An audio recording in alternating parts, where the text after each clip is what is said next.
సమంత తన పారితోషికాన్ని 4 కోట్లకు పెంచింది. మొన్న 2, నిన్న 3.5, ఇప్పుడు 4 కోట్లు తీసుకుంటుందట. అంతా బానే ఉంది. తమన్నా 2 కోట్లతో సరిపెట్టుకుంటోంది.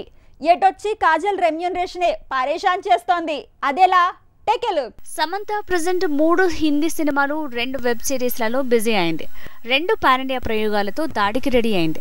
ఇక తన పారితోషికం 2 నుంచి 3కి, 3 నుంచి 4 కోట్లకు పెరిగిపోయింది. సమంతతో పోలిస్తే తన బ్యాచ్ మేట్ అయిన తమన్నా ప్రెజెంట్ తన రెమ్యూనరేషన్ ని 2 కోట్లతో సరిపెట్టుకుంటోంది.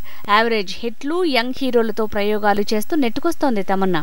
సత్యదేవ్ లాంటి యంగ్ హీరోలతో జోడీ కట్టిన తమన్నా రజనీ, జైలర్ లో కూడా మెరవబోతోంది. అయినా 2 ప్రాజెక్టుల్లో తమన్నా రెమ్యూనరేషన్ 2 కోట్లకు మించలేదు. సమంతకి డిమాండ్ మీద కమాండ్ ఉంది కాబట్టి తన రెమ్యూనరేషన్ పెంచేసింది. ఇక తమన్నా మధ్యస్థంగా 2 కోట్ల పారితోషికంతో సరిపెట్టుకుంటోంది. కాజల్ కి డిమాండ్ లేదు. ఒకప్పటి హల్చల్ కి టైం పట్టక తప్పదు. మరి తన పారితోషికం పరిస్థితి ఏంటి? ఆచార్య టైంలో 2.5 కోట్లు తీసుకున్న కాజల్ పెళ్లి తర్వాత తల్లిగా కొత్త ప్రయాణం మొదలు పెట్టాక మళ్లీ భారతీయుడు 2తో బిజీ అయింది. కోటి పారితోషికంతో సరిపెట్టుకోవాల్సి వస్తోంది. మళ్లీ ఓ హిట్ పడి సమంతలా జోరు పెరిగితే చెప్పలేం, కానీ తన రెమ్యూనరేషన్ కోటికి మించి పెరగటం కష్టం అంటున్నారు.